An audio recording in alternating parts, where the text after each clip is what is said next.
Supercrack Estrella presenta Scooby-Doo. Hablo del planeta Nibiru y mensaje ángeles caídos atrapados en el tiempo. Es extraño que un tema como el los dioses Anunnaki reciba cobertura oficial o sea mencionado en películas o series, algo que parece sospechoso teniendo en cuenta la riqueza de los que nos cuentan las antiguas tablillas cuneiformes. Sin embargo, no hace mucho un dibujo animado para niños lo ha mencionado explícitamente, hablando sobre la procedencia interdimensional de estos seres y su influencia en la humanidad, y esto es muy interesante porque si son interdimensionales, entonces no vienen de otro planeta. Nibiru sería más bien otra dimensión o el pozo del abismo donde están encerrados los demonios y de lo que nos habla la Biblia. La hipótesis interdimensional, en sus siglas en inglés IDOI, es una idea avanzada por ufólogos como Jacques Vallée, que dice que los objetos voladores no identificados, ovnis, y acontecimientos relacionados implican visitas de otras realidades o dimensiones que coexisten separadamente con las nuestras. Es una alternativa a la hipótesis extraterrestre. Por cierto, la propia CIA llegó a la teoría de que los ovnis llegaban de otra dimensión. Esto coincide de pleno con lo que nos cuenta la Biblia de los ángeles caídos y demonios. De hecho, la historia de los Anunnakis es muy parecida a la de los ángeles caídos. Light también sostiene que los ovnis son una manifestación moderna de un fenómeno que ha ocurrido a lo largo de la historia humana registrada, que en épocas anteriores se atribuyó a criaturas mitológicas o sobrenaturales. Aunque la ET ha seguido siendo la explicación predominante de los ovnis por parte de los ufólogos, algunos de ellos la han abandonado en favor de la IT. El investigador paranormal Brad Steiger escribió que estamos tratando con un fenómeno parafísico multidimensional que es en gran parte originario del planeta Tierra. Otros ufólogos, como John Ankerberg y John Weldon, abogan por la ID porque la explicación de los ovnis encaja como fenómeno espiritista. Al comentar la disparidad existente entre la ET y los reportes que la gente ha hecho de los encuentros ovni, Ankerberg y Weldon escribieron que el fenómeno ovni simplemente no se comporta como visitantes extraterrestres. En el libro UFOs, Operation Trojan Horse publicado en 1970, John Keel vinculó los ovnis a conceptos sobrenaturales tales como fantasmas y demonios. Algunos defensores de los ovnis aceptaron la ID porque la distancia entre las estrellas hace que el viaje interestelar no sea práctico usando medios convencionales y dado que nadie había demostrado una antigravedad o una hipótesis de viaje más rápido que la luz a la hora de poder explicar las máquinas extraterrestres, con la ID no es necesario explicar ningún método de propulsión porque ésta sostiene que los ovnis no son naves espaciales, sino dispositivos que viajan entre diferentes realidades. Algo de lo que también habla la Biblia. A menudo, cuando uno lee los evangelios, se sorprende por la cantidad de actividad demoníaca. Pareciera que cada 2 o 3 personas que se encuentran con Jesús están poseídos. ¿Por qué hubo tantos demonios cerca del ministerio del Señor? ¿Será esta una situación atípica hoy en nuestros ministerios, o igual? Y en caso de que sea igual, ¿cuál debe ser nuestra actitud frente a la actividad demoníaca? Permítanme hacer unas observaciones, principalmente sacadas del Evangelio de Marcos. ¿Por qué hubo tantos demonios en los Evangelios? Por la presencia física de Jesús en esta tierra. Primero, es importante establecer que la Biblia nunca nos dice que los demonios van a parar de hacer lo que hacían en los Evangelios. Entonces, la cantidad de demonios y su capacidad no ha cambiado. Es una realidad actual. Lo que un demonio podía hacer en Marcos, puede hacerlo hoy. Esto debe empujarnos hacia la oración, en particular a pedir que Dios nos guarde del maligno. Mt 6:13. No cabe duda que la presencia física del Hijo de Dios sobre la tierra presentó una situación única. Seguro, Satanás orquestó sus huestes para hacer todo lo posible para arruinar los planes de Dios. Entonces, parece razonable que haya una concentración única de actividad demoníaca alrededor de Jesús. Vemos evidencia de esto, tanto en la tentación de Jesús, Mr 1:13, como la posesión satánica de Judas, LS 22:3. Jesús es luz, y las tinieblas huyen delante de él, es decir, si un demonio estuvo cerca de Jesús, este se sintió obligado a venir y postrarse delante de Cristo, Mr 1:23-24, 5:6. Algo que seguro no pasaría con un cristiano hoy en día. Hoy en día, sin la presencia física de Jesús, los demonios pueden obrar de manera más clandestina. De hecho, Pablo nos advierte que así será en los últimos tiempos, 1 Timoteo 4:1-3, el pasaje nos dice que los demonios inventarán falsas religiones cerca de la verdad para así condenar a más gente. Algunos tal vez se condenan adorando directamente a un demonio, pero muchos irán al infierno en pos de religiones como el catolicismo. La élite satánica en la tierra sabe de esta realidad, ellos buscan la inmortalidad con esta tecnología que estos ángeles caídos tienen, tecnología como el CERN de Suiza solo busca una forma de seres inmortales, ya sea en esta realidad la nuestra, o en otra realidad, aunque para ello tendrán que llevar aunque sea a la fuerza a esa otra realidad.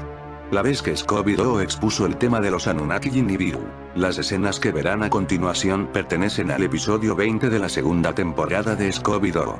Misterios Sociedad Anónima, que se emitía por Cartoon Network, cadena que decidió luego algunos atarán cabos aquí descontinuar la serie y no renovar por una tercera temporada.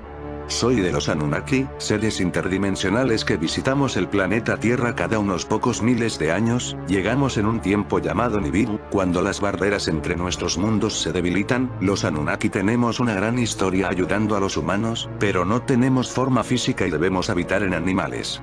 Esta es la razón por la cual algunos animales, nuestros descendientes, pueden hablar y otros no, pero no todos los Anunnaki son amables y buenos, hay malvados. Y el más malvado de nosotros está encerrado bajo la cueva cristal y no debe liberarse, dice en el episodio 1 de estos seres en forma de perra, parece estar hablando de ángeles buenos, y ángeles caídos. Aquí cabe destacar varios puntos importantes. En primer lugar, que los Anunnaki son mencionados como seres procedentes de otra dimensión y no de otro planeta. En segundo, que Nibiru es descrito como un espacio de tiempo y no como el hogar de estos dioses. Y esta parte es la que más me fascina, porque coincide con un video mío de casi 1 millón de visitas titulado Mensaje Ángeles Caídos, dice así: estamos viajando en el tiempo hacia nuestro origen. Donde decía yo en este video y en otros que realice están atrapados los ángeles caídos, en el tiempo en un pasado de nuestro tiempo, y que dicen los dibujos de Scooby-Doo. Aquí cabe destacar varios puntos importantes. En primer lugar, que los Anunnaki son mencionados como seres procedentes de otra dimensión y no de otro planeta.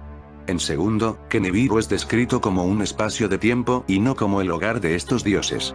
También es importante mencionar el hecho sobre la apariencia inmaterial de estos seres, que no es clara y toma varias formas, shapeshifters. Otro hecho importante es que se habla sobre una facción buena y otra mala de los Anunnaki, en una posible referencia a la enemistad entre los hermanos Enki y Enlil del mito sumerio. Al respecto, otro fragmento del mismo episodio señala cuál es la naturaleza y objetivo de los dioses malos. No todos somos buenos, algunos son demonios que solo quieren alimentarse de vuestra energía. El mayor demonio de todos está preso en un sarcófago de cristal para que no pueda causar ningún daño. Este demonio desea devorar mundos, manipula a grupos de humanos para ser liberado. El sarcófago de cristal es el pozo del abismo del que nos habla la Biblia, donde están encerrados los demonios y Satanás, el mismo que quiere abrir el CERN de Suiza. Sin duda, un pensamiento digno de la antroposofía de Rudolf Steiner, donde se propone que no estamos en el tope de la cadena alimenticia y existen seres que se alimentan del miedo y sufrimiento humano. Asimismo, es la segunda vez que se hace mención del cristal, aunque no se menciona de qué tipo, como una forma de contener a estos demonios y sus malas energías. En esta parte, cabe recordar que recientes experimentos en la Gran Pirámide, por ejemplo, han comprobado que ésta tiene la capacidad de concentrar energía electromagnética, y que otras tantas veces los visitantes e investigadores independientes han registrado efectos piezoeléctricos dentro de ella. ¿Podría estarse refiriendo entonces a que algunos monumentos de Egipto en realidad fueron construidos por los dioses buenos para contener cierto tipo de energía? Sea como sea, resulta sospechoso que poco después la serie fuera cancelada. ¿Acaso fue debido a que se atrevieron a mostrar un tema prohibido? Lo dejamos a vuestro criterio. Pero me quedo con que contaron que estos ángeles caídos están atrapados en alguna parte del tiempo, como yo ya conté en otros vídeos. En fin, amigos de Supercrack Estrella, si el video te gustó, pulgar arriba. Supercrack Estrella presenta Mensaje Ángeles Caídos, dice así: estamos viajando en el tiempo hacia nuestro origen. Parece que ya nadie habla de este tema. Se dijo que el tema de los piratas que asaltaban a los barcos en el Golfo de Adén era solo una cortina de humo, para mantener fuera de aquí a la gente, ya que en este lugar habría un portal dimensional abierto desde el año 2000, por donde están entrando ángeles caídos. Ahora tenemos una guerra en Yemen, que es más de lo mismo mantener al mundo lejos de aquí, y cuidado, no quiero decir con esto que la guerra sea farsa, la guerra es muy real, pero los verdaderos motivos de por qué se ha hecho esta guerra es más que seguro este portal dimensional en el Golfo de Adén. Para muchos en este lugar estuvo el jardín del Edén, así que tendría mucho sentido que los ángeles caídos abrieran un portal aquí. El Golfo de Adén, obvia derivación del Adán, ha sido asediado permanentemente desde 2008 por todas las superpotencias mundiales, quienes han enviado embarcaciones de guerra con el pretexto de proteger su ubicación estratégica para el libre comercio entre Asia y Europa, y más recientemente, por una supuesta escalada terrorista. Desde el año 2011 se está hablando de este tema del portal dimensional abierto aquí, aunque parece caído en el olvido. Países como Rusia, Estados Unidos, Australia, Francia, Turquía, Suecia, Tailandia, España, Singapur, Arabia Saudí, Alemania, Gran Bretaña, Portugal, Países Bajos, Pakistán, Corea, la Unión Europea, las Naciones Unidas, Malasia, Irán, Grecia, India, China o Japón. Estos dos últimos casos son más extraños que en el resto, ya que se trata de países que no suelen abandonar sus zonas clásicas de operaciones. En el caso de Japón es la primera vez que lo hace en las últimas décadas. Han saturado la zona del Golfo de Adén con cientos de buques militares. Arabia Saudí, que es el país más próximo, inició una guerra con Yemen, sin que nadie aún sepa cuáles son las verdaderas razones de esta guerra. ¿Más petróleo? No lo creo, ya tiene mucho. ¿Puede ser este portal dimensional abierto aquí? Más que seguro. Este intenso movimiento ha creado numerosas sospechas respecto a los verdaderos y ocultos intereses en este enigmático y exótico, como ya hemos visto en este canal de Supercrack Estrella. El hecho de que los barcos en cuestión estén pertrechados con tecnología de punta, militarmente hablando, agrega aún más intriga al enigma, ya que el combate contra el terrorismo a todas luces no requiere ese tipo de armamento, es claramente un combate sucio, de infantería y casa por casa, y la supuesta protección de una zona estratégica tampoco lo justifica, dado que no hay amenazas serias de enemigos humanos poderosos en el área. Nada justifica tantos militares allí. Por esta razón, una guerra como la que tienen ahora podría ser solo una cortina de humo para justificar presencia militar allí. Testigos que prefirieron permanecer en las sombras, estuvieron durante varios años aportando testimonios de anomalías en la zona, como haber visto objetos voladores surgir desde el fondo del mar, o toparse con zonas donde el mar está en un movimiento giratorio perpetuo formando enormes remolinos. Como he explicado muchas veces en mi canal Supercrack Estrella, el agua es un elemento muy importante para poder abrir portales dimensionales. Ahora, han aparecido un video y varias fotografías en las que se aporta una supuesta prueba de la existencia de una puerta dimensional que se habría abierto frente a las costas yemeníes y que sería la verdadera causa de la preocupación de las superpotencias. Hay quienes relacionan esta puerta dimensional con la espiral de luz azul que apareció repentinamente sobre el cielo de Noruega el 9 de diciembre de 2009, como prólogo a la formación de un campo magnético en el Golfo para la creación de un agujero de gusano para ser utilizado como puerta estelar, lo que relaciona todo esto con el Festival de la Bestia del año 2009. Ver mis vídeos sobre este tema.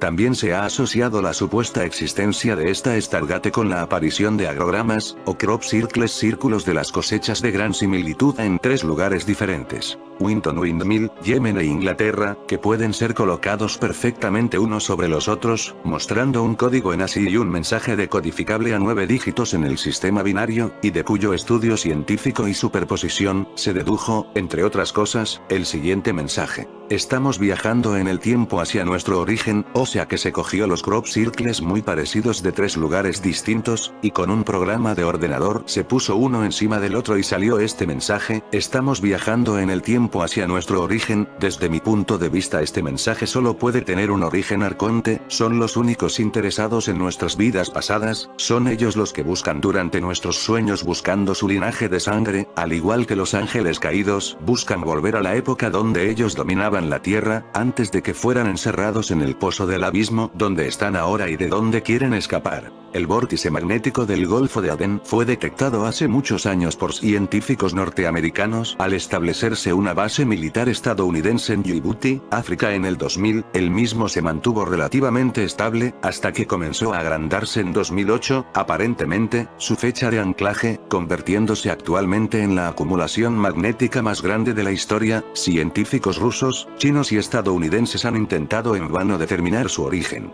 El almirante Maxikov de la flota rusa del norte opinó en un informe secreto que elevó al primer ministro Putin, que sospechaba que se trataba de una puerta dimensional abierta por fuerzas de origen desconocido, interdimensionales o de origen extraterrestre.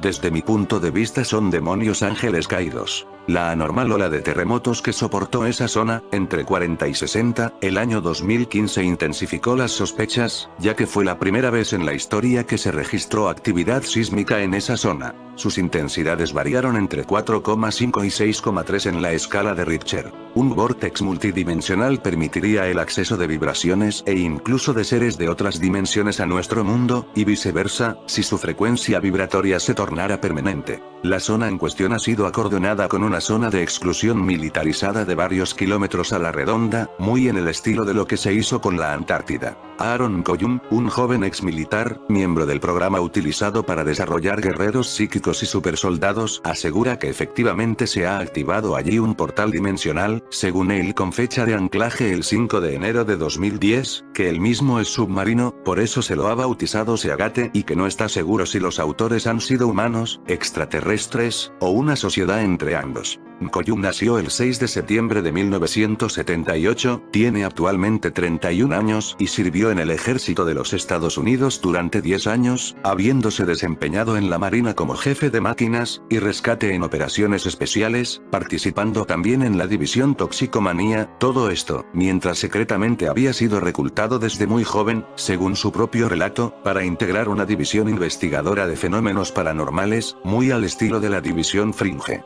El ex militar, que integra la tercera generación familiar que ha participado en proyectos militares secretos, su abuelo integró la operación Paperclip que se ocupó de la reubicación de los científicos de la Alemania nazi, y su padre y su hermana también formaron parte de divisiones de seguridad secretas del gobierno norteamericano. Asegura que la puerta multidimensional no es ninguna fantasía, y que la inclusión de este tipo de temas en películas y series son un ardid para que la gente los etiquete automáticamente como fantasía y ciencia ficción, y renuncia así a escarbar más profundo. Sostiene no tener constancias aún del origen extraterrestre de la puerta dimensional, ni de las intenciones que tendrían estos supuestos alienígenas, aunque supone que si se han asociado con los militares, seguramente las mismas no serán buenas. Según una ancestral leyenda egipcia, si el hombre amenaza alguna vez con destruir la tierra, la diosa Uadjet, a quien se celebra milenariamente los 25 de diciembre, es decir, en nuestra Navidad, volverá enfurecida a través del vórtice del ojo de Ra para combatir en batalla a aquellos que osaron desafiar a los dioses y sus planes divinos para la humanidad. O sea, cada vez que hay una amenaza de guerra nuclear, este portal dimensional se activa y empiezan a entrar entidades para evitar que destruyamos la tierra, por lo menos eso dice la leyenda, aunque también podría ser todo lo contrario, que aprovechen el caos para entrar en nuestra dimensión y hacerse con el poder de la tierra, y instaurar el nuevo orden mundial. Observar el extraño objeto que he marcado con un círculo y la distancia con la señal crop circles, están marcadas con chinchetas amarillas la distancia, el extraño objeto para estar por encima de la arena de la playa.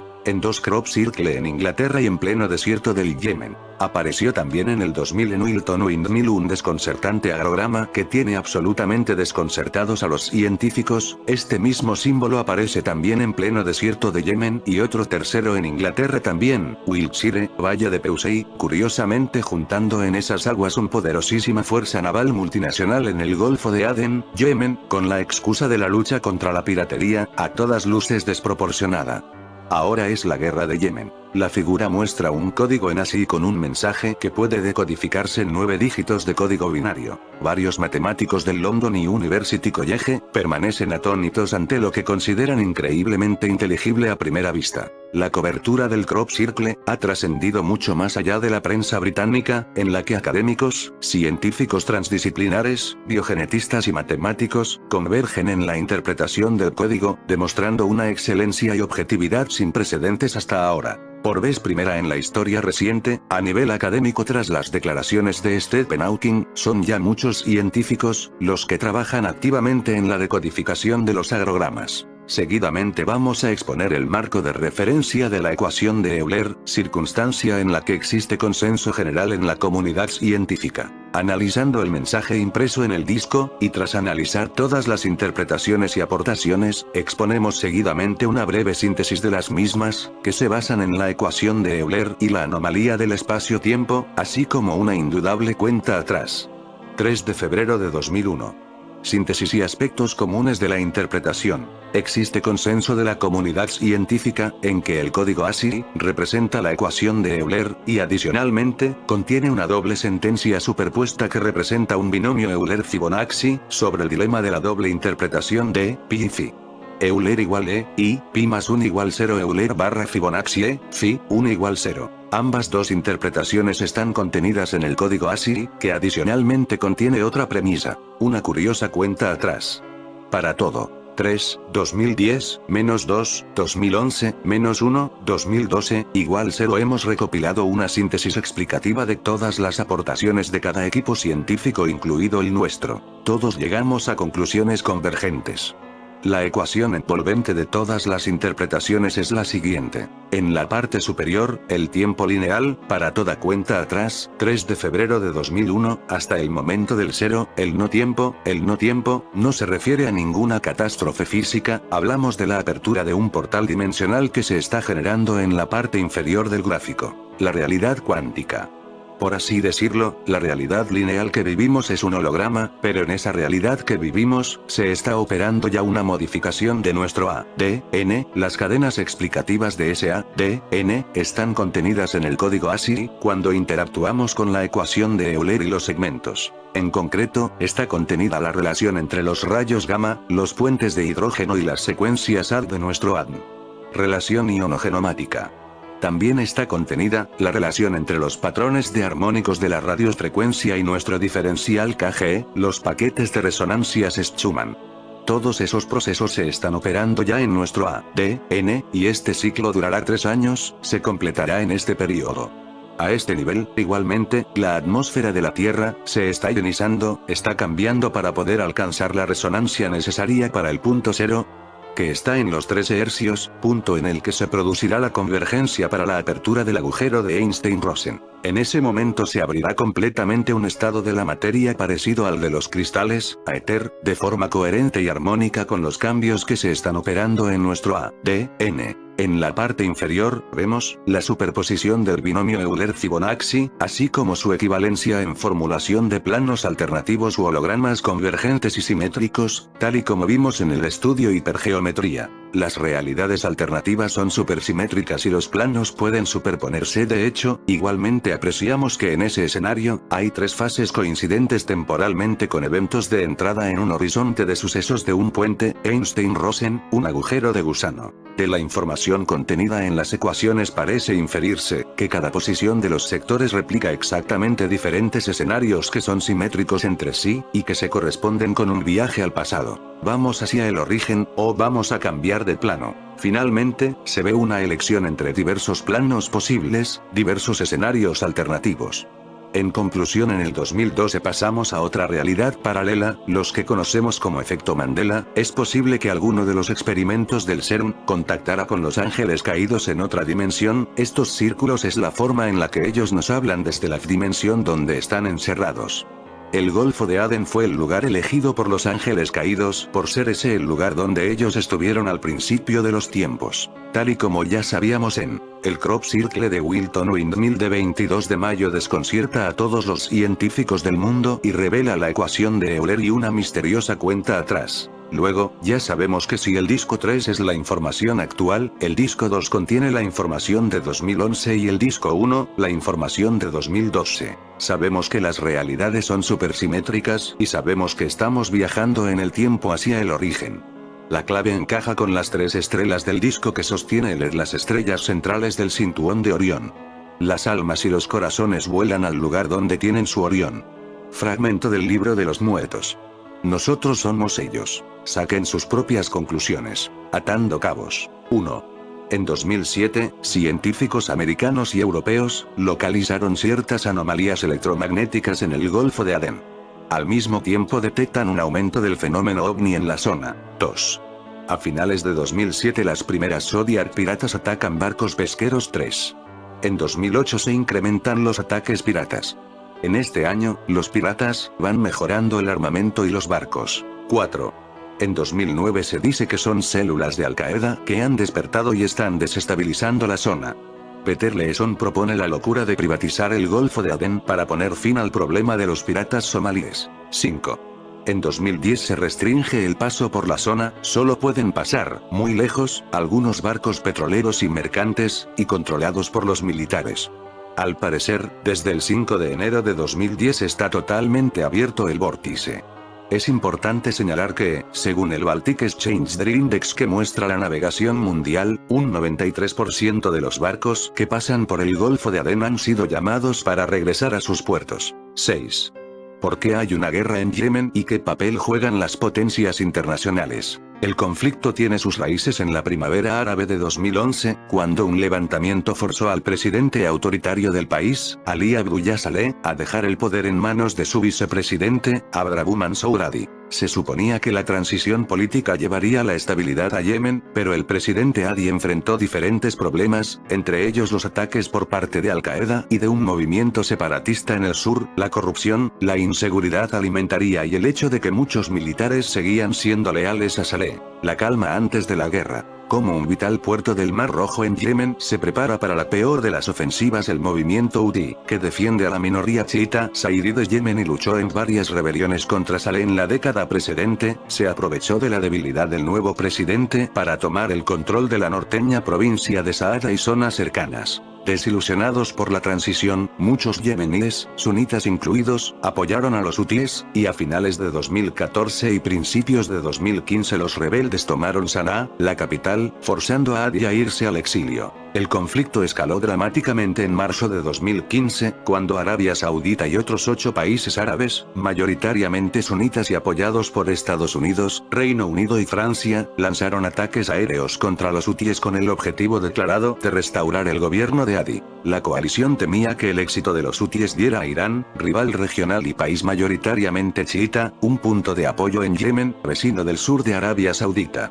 Sea como sea, es otro motivo para tener controlado este portal dimensional en el Golfo de Adén. Según Aaron Koyum, los militares están allí por la existencia de un Stargate en el Golfo de Adén.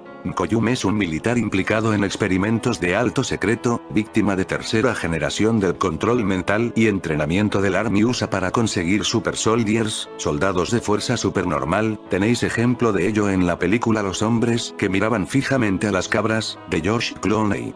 Cuando tenía 3 años le tiraron a la piscina, y empezó a ahogarse. Cuando le sacaron, oyó que dijeron, tenemos uno.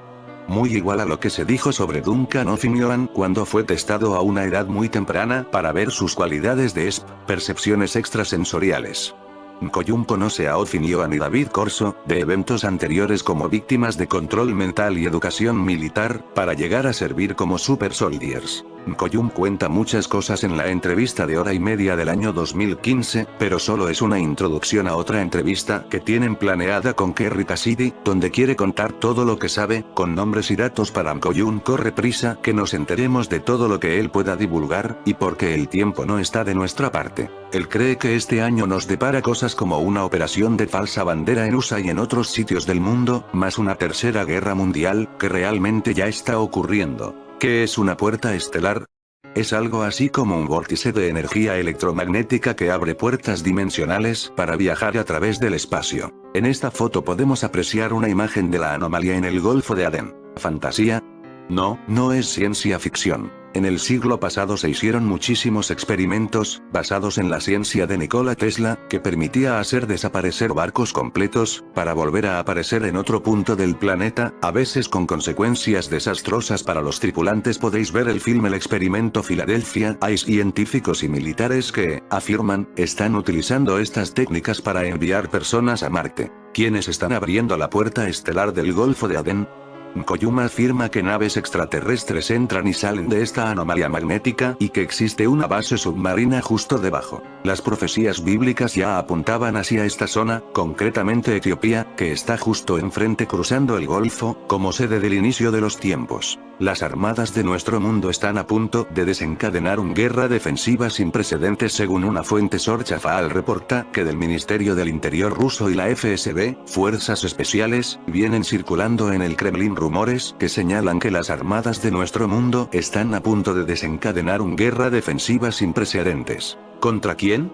Contra los llamados por ellos gigantes fundadores del jardín bíblico del Edén, así evitar que nuestro planeta vuelva a ser colonizado por una antigua raza alienígena conocida por los antiguos como los Anunnakis, o Nephilims, cuyos antiguos textos babilónicos señalan que son los antiguos vigilantes de la Tierra. Lo más perturbador es que las fuerzas navales del mundo se encuentran asentadas en el área descrita históricamente como el río de agua dulce que sale del Edén, que es la ubicación exacta dada por los antiguos textos babilónicos para el asiento de la principal base submarina de los vigilantes. Este tipo de noticias, por más absurdas o difíciles que sean de creer para una persona común, e incluso las informadas del tema, son tema conocido por todas las potencias mundiales desde hace muchos años. La corta vida de Alejandro el Macedonio, más conocido como Alejandro Magno, estuvo llena de conquistas, aventuras y exploraciones. El ardiente deseo de alcanzar los confines de la Tierra, y de desvelar los misterios divinos. Al ser un híbrido Anunnaki, la sed de conquista, sangre y control, lo llevaba incorporado en el ADN, además estaba conectado mentalmente con su padre Marduk, quien le daba las instrucciones necesarias para dirigir el futuro de la humanidad, como ocurre con todos los elegidos de los dioses controladores.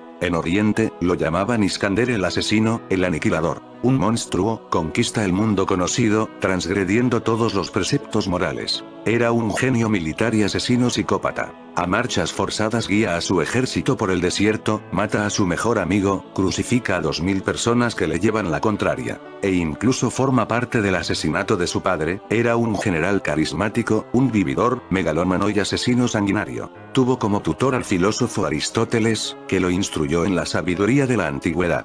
Después, presenció las peleas y el divorcio de sus padres, que llevó a la huida de su madre, junto con el joven Alejandro. Más tarde, vino la reconciliación y el asesinato de Filipo. Se le abalanzó un joven noble macedonio y le hirió en un costado con una daga. Murió al instante allí mismo. El asesino se llamaba Pausanias, uno de sus 7 guardaespaldas. Todo fue planeado por Alejandro y su madre, ya que su coronación estaba en peligro. Esto llevó a la coronación de Alejandro en el 336 a.C., cuando este contaba con solo 20 años de edad. Sus primeras expediciones militares le llevaron al oráculo de Delfos, donde oyó la primera de varias profecías que le pronosticaban la fama, pero una vida muy corta. Egipto. A principios del 331 a.C., tras unas exitosas campañas militares contra los persas, Alejandro se encaminó a Egipto, donde esperaba una fuerte resistencia por parte de los virreyes persas que gobernaban el país, pero se sorprendió al ser recibido como un libertador. Sin perder tiempo, Alejandro fue hasta el gran oasis de Siwa, sede del gran templo y oráculo de Amón-Ra, en el noreste de Egipto. Se creía que los primeros faraones egipcios eran hijos de Amón. Alejandro, el nuevo dirigente de Egipto, quería que el dios le reconociera como su hijo. Allí, el mismo dios le confirmó a Alejandro su verdadero parentesco y, así reafirmado, los sacerdotes egipcios lo deificaron como faraón. De ese modo, su deseo de escapar a su destino mortal se convertía no en un privilegio, sino en un derecho. A partir de entonces, se representó a Alejandro en las monedas como a un Zeus Amón con 2 cuernos. Los cuernos significan la conexión con Baal, uno de los jerarcas arconte. Es uno de los más poderosos arcontes, al cual le ofrecen rituales de sangre más habitualmente sus colaboradores. Más tarde, Alejandro fue hacia el sur, hacia Karnak, centro del culto de Amón-Ra, y en el viaje hubo algo más de lo que parece. Centro religioso venerado desde hacía 1800 años, Karnak era un conglomerado de templos, santuarios y monumentos a Amón construido por generaciones de faraones. Centros ceremoniales dedicados a Marduk. Una de las construcciones más impresionantes y colosales era el templo que construyera la reina Hatshepsut más de 1000 años antes de la época de Alejandro. Ella también había sido hija del dios Amón, concebida por una reina a la que el dios había visitado disfrazado. Marduk estaba dejando su estirpe generacional para crear junto con la ayuda de Enlil, el imperio de los híbridos Anunnaki para reinar y controlar a los humanos esclavos hasta el día de hoy. Los relatos sobre las aventuras de Alejandro Magno en busca de la inmortalidad se encuentran en versiones paralelas en muchos idiomas incluidos el latín, el hebreo, el árabe, el persa, el siríaco, el armenio y el etíope, así como al menos 3 versiones en griego. Las diferentes versiones, algunas de las cuales remontan sus orígenes a la Alejandría del siglo II a.C., difieren aquí y allí, pero, en general, sus abrumadoras similitudes indican un origen común, quizás los escritos originales del historiador griego Calístenes de Olinto, nombrado por Alejandro para que hiciera un registro de sus hazañas. O, como se ha dicho en algunas ocasiones, copias de las cartas de Alejandro a su madre Olimpia y a su maestro Aristóteles. Los genetistas Anunnaki tienen la obsesión por la vida eterna, desean por todos los medios ser inmortales, con la ayuda del oro monoatómico y energía que absorben del alma humana consiguen una pseudo-inmortalidad, pero no es eterna. Algunos descendientes híbridos han recibido como recompensa de sus ancestros Anunnakis, un alargamiento de su vida física, aparte de que portan en el ADN híbrido, un poco más de resistencia física, eso les hace más fuertes y longevos que a los humanos normales. Pero los híbridos de hoy en día no poseen el grado de longevidad de sus antepasados, ya que se han ido mezclando por milenios, por eso buscan emparentarse entre ellos para no romper la cadena pura de sus antepasados Anunnakis. La guerra de Persia comienza con la batalla del río Gránico en la que aniquila a 3000 soldados y vende como esclavos a 2000, demostrando así que nadie puede llevarle la contraria, los persas están a la defensiva. Tras apoderarse de Turquía, sorprendentemente no va a los puertos de Oriente antes de que sean fortificados, aunque esa fuera la estrategia más lógica. Él va a Gordio, al norte, debido a la leyenda del nudo gordiano, según la cual quien soltara el nudo que Gordias ató como ofrenda a Zeus por su coronamiento como rey de Frigia, conquistaría el mundo y sería rey de Persia y señor de toda Asia. El nudo resultaba ser un nudo complicadísimo que juntaba la lanza y el yugo del carro de Gordias, sus cabos se escondían en el interior dificultando aún más la tarea, pero cuando Alejandro tuvo que enfrentarse al nudo, simplemente lo examinó y en vez de desatarlo cuidadosamente lo cortó directamente. Esta sería la típica resolución de Alejandro: atacar los problemas de raíz, en general blandiendo un arma. Tras su aspecto de niño bueno, existe un hombre sin escrúpulos, así lo demuestran los 30.000 supervivientes que son vendidos como esclavos en Tebas después de la matanza. La brutalidad de Alejandro conmociona a toda Asia, dicha consternación y temor hacen que muchas ciudades se sometan a Alejandro en vez de arrastrar la derrota. Alejandro se considera especial, un semidios, sabe que los dioses le acompañan en la batalla. Masacra a sus adversarios como ejemplo o al resto del mundo. Tras 3 años de contienda, el imperio alejandrino ocupa 625.000 kilómetros cuadrados, y él solo tiene 23 años. Según estos textos, en vez de llevar a sus ejércitos de vuelta hacia el este, hacia el corazón del imperio persa, Alejandro eligió una pequeña escolta y a unos cuantos compañeros y organizó una expedición que se adentró aún más al sur. A sus desconcertados compañeros se les hizo creer que era un viaje de placeres sexuales. Se trataba de Candace, reina de un país al sur de Egipto, el Sudán de hoy. Al revés que en el relato de Salomón y la reina de Saba, en este caso fue el rey el que se trasladó hasta el país de la reina, pues, sin saberlo sus compañeros, lo que Alejandro estaba buscando en realidad no era el amor, sino el secreto de la inmortalidad. Después de una placentera estancia, la reina accedió a revelarle a Alejandro, como regalo de despedida, el secreto de la maravillosa cueva donde se congregan los dioses. Esta cueva es un acceso a una base intraterrena, donde algunos de los genetistas Anunnakis realizan experimentos basados en la inmortalidad. Siguiendo las indicaciones de Candace, Alejandro llegó al lugar sagrado. Entró con unos cuantos soldados, y vio una neblina como iluminada por las estrellas. Y los techos brillaban, como si estuvieran iluminados por las estrellas. Las formas externas de los dioses eran físicamente manifiestas. Una multitud les servía en silencio.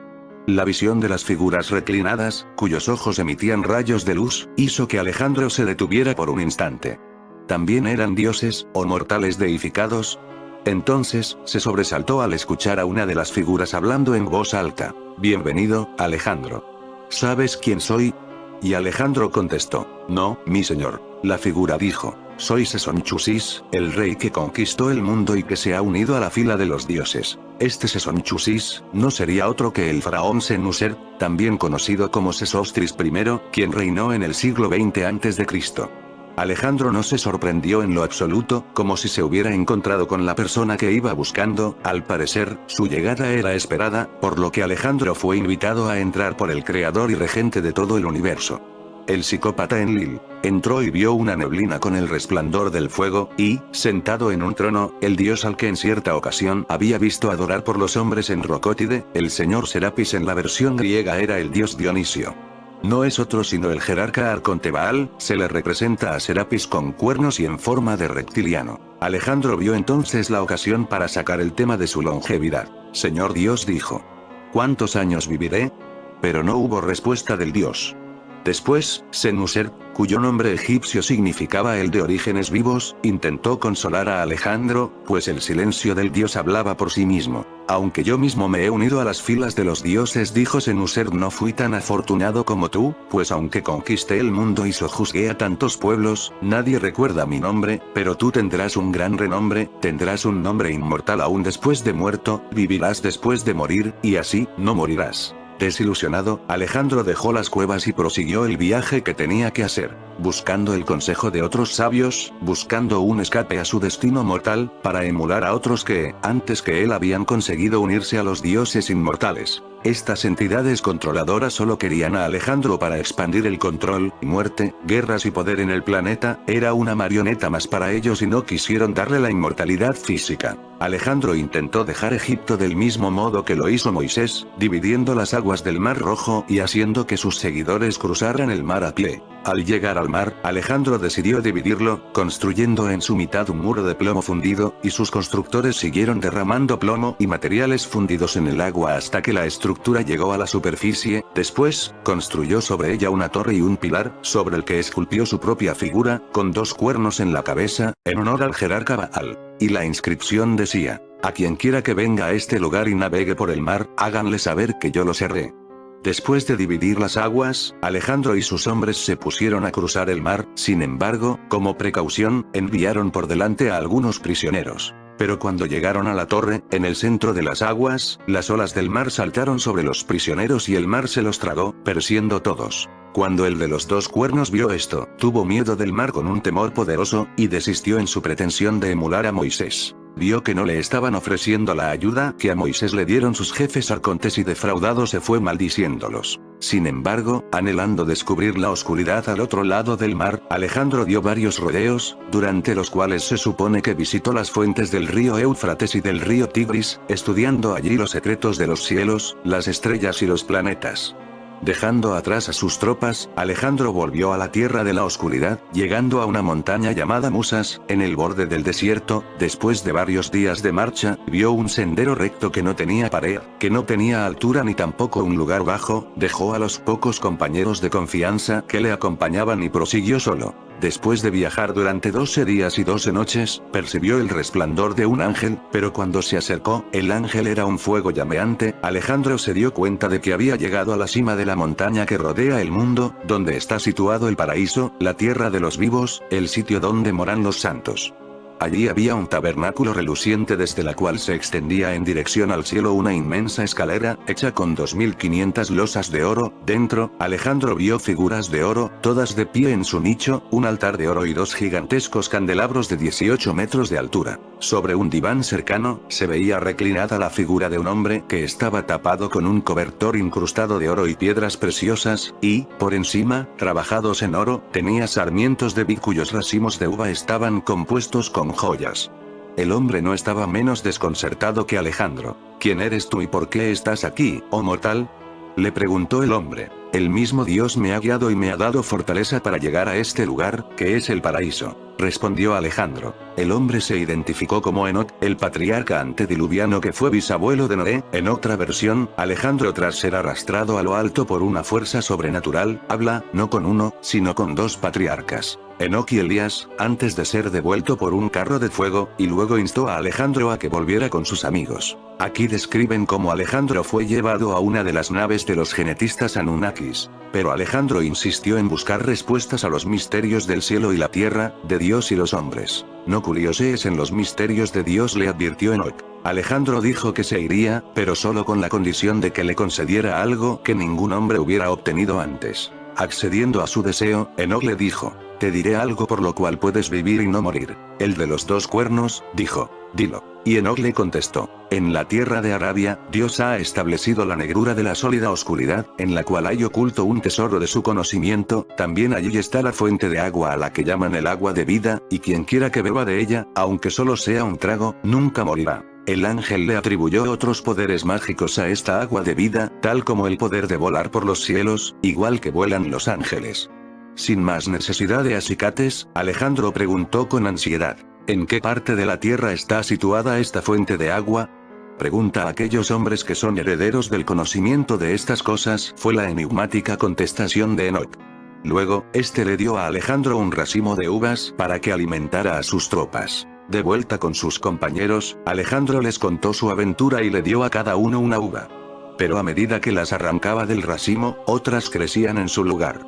Y así, con un racimo, dio de comer a todos sus soldados y a los animales. Enoch le estaba hablando del portal interdimensional del Golfo de Adén. En ese portal se encontraría con los guardianes que le darían el agua de vida. Al tomar este líquido, te activa todo el ADN y además de darte cierta inmortalidad momentánea, te activa los poderes latentes en el mismo. Alejandro, al ser un híbrido Anunnaki, tendrá más facilidad en adquirirlos. Más tarde, Alejandro se puso a hacer preguntas a todos los eruditos que pudo encontrar.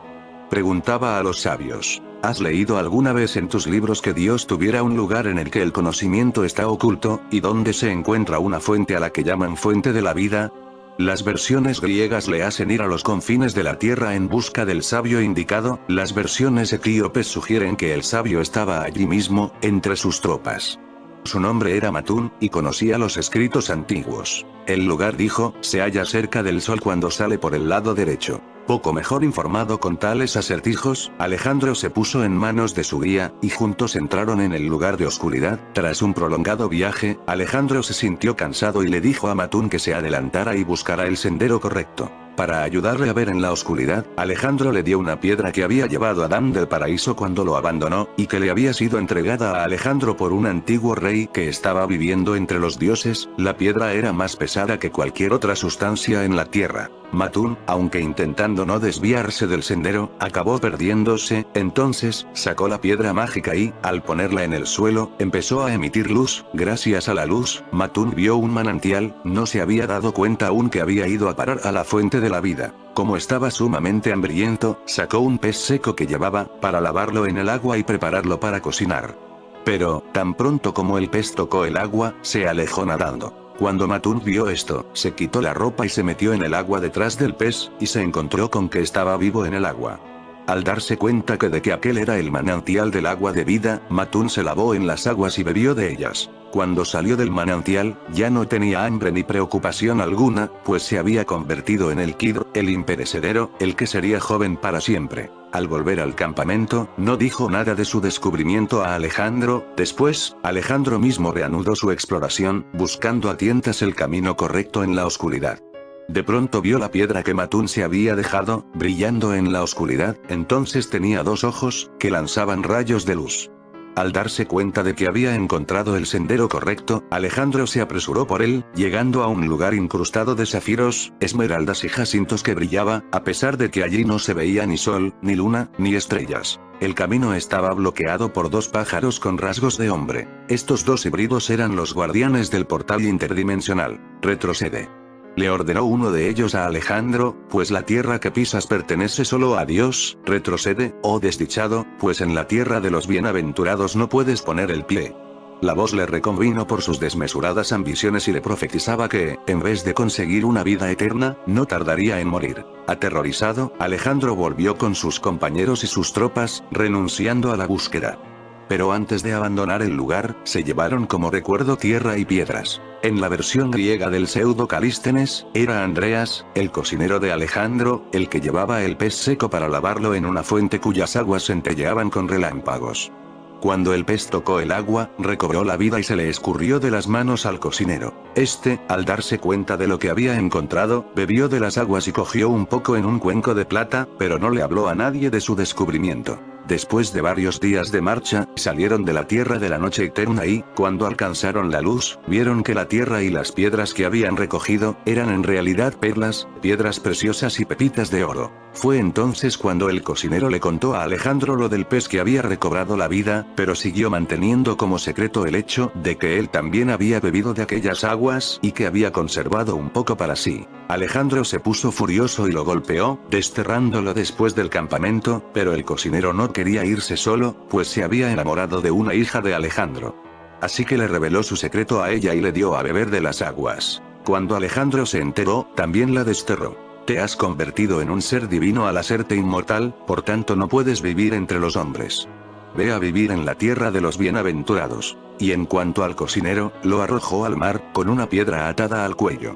Pero, en vez de ahogarse, el cocinero se convirtió en el demonio marino Andrentic. Pese a todo, Alejandro no pudo escapar a su destino, muriendo a los 33 años de edad, en Babilonia, abandonado por los embaucadores dioses el 13 de junio del 323 a.C., 10, según algunos autores, Alejandro murió en el palacio de Nabucodonosor II de Babilonia, el psicópata que deseaba apoderarse de la mesa de Salomón, destruyó Jerusalén y apresó a Daniel el profeta. Se dice que posiblemente fuera una extraña enfermedad la que acabó con su vida, pero también se sospecha de que fue envenenado por alguien cercano a él. Me topé con el enigma de los círculos de las cosechas casi por casualidad, buceando por internet en los años 90.